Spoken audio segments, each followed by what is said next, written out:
Hello everyone! Today we've got another Anakin Starfighter review because today we're covering the Anakin's Jedi Interceptor rather than the Delta 7. So, fun stuff. This is rated for ages 7 and up. Of course, the age range, very important. Very, very descriptive as to who can build this, because if you're not 7 or up, you definitely cannot build this. That is very much a lie. Please laugh. Or don't.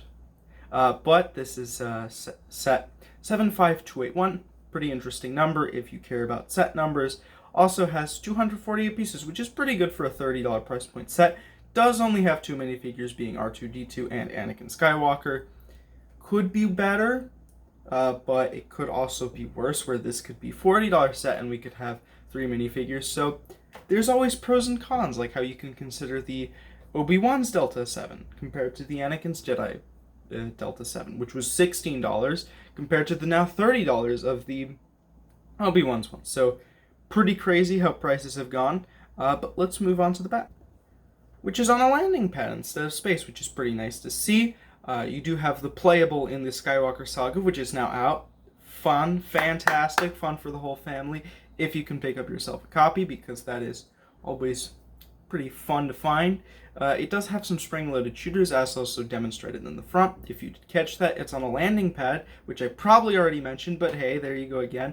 And also Anakin standing off to the side, R2-D2 also standing off to the side, and the cockpit opened wide open for any old smuggler to take. So let's jump into the set. Or the figures, who knows? Now, let's start off with R2-D2, who's probably one of the more commonly known Lego Star Wars minifigures, as most people have probably either bought in a set or seen a set that does have this lovable little droid in it. But for all intents and purposes, let's keep this brief. You do have a nicely detailed dome and torso. You do get more detailing on the back of the torso, or like droid body. In some of the very specific trash compactor set, there might be more options or sets that have that, but this one only has the front. However, the front does have the slits for the little droid arms to come out. You do get some other details, which is just droid bits on towards the bottom. Could be a battery, could be something else, could just be a place to vent steam, because you don't want your R2-D2 overheating. But you've also got the head, which has all the droid lenses so that it can see. Obviously very important. And then you've also got the blue to kind of help surround or kind of cover the coloring that you need. The dome is chrome, hence the name, but I don't know why I said that. Why did I say hence the name?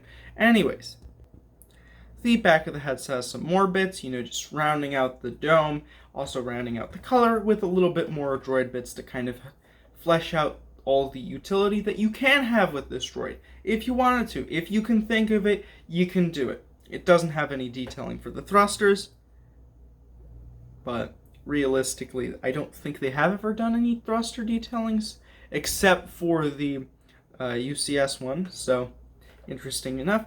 But let's move on to Anakin Skywalker. Anakin Skywalker in the set is in his battle damaged state, because, well, of course he was to Mustafar already, except he wasn't, so very interesting. That is a bit of misleading details, I would think. He does have his blue lightsaber, as to be expected. He does also have a belt where you can place his lightsaber, have his communication device, and also have his postcard so that he can send you some letters, because why not? He does also have his battle robe, so you do have a more robe-like appearance than if he was in his battle armor from, let's say, the Clone Wars. But it is a combination of dark brown and black, so it's a nice color combination with a little bit of a lighter area towards the neck, which is, as I assume, supposed to be the transition from the robes to his skin color. However, realistically, LEGO is not too great as to printing skin tones onto already existing stuff, which can be seen in a lot of the earlier renditions of Clone Pilots, where you would have the skin color plastered onto a black head, which didn't look the best. But he is a little bit stern when talking on his communication device, which he does have, as he is in his pilot state, and his hair, as always, brown and flowing.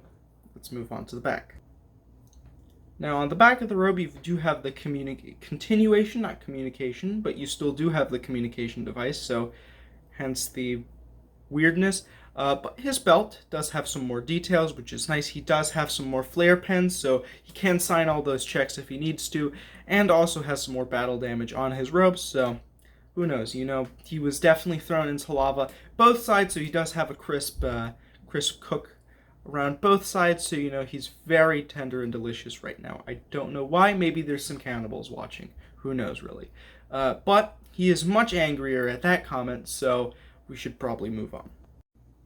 Now, this set is definitely compact, as it doesn't have too much space to play with. However, you do have a droid socket, so you can put your R2-D2 minifigure on there, which is nice because you don't really have to do too much effort. You can just put him in there, and he's in there, and it's good.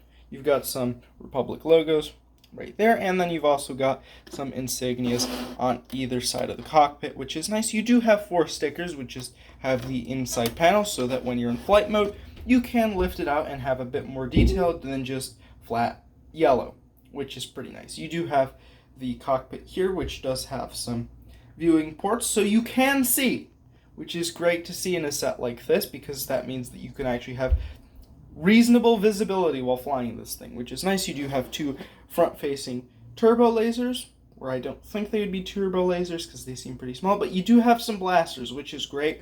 You also do have 2 smaller ones, or at least 1 smaller one, down on each side, which is great to see. Some more firepower on this set. If we lift the top open, you can see a small little control panel and a brown seat so that Anakin Skywalker has a place to sit and pilot the vehicle. On the back, you do have 2 thrusters, and lifting it to the other side, you can see the 2 spring-loaded shooters, which you can fire pretty easily while in flight, or whenever you feel like it. Probably not towards other humans, but hey, you can do what you want.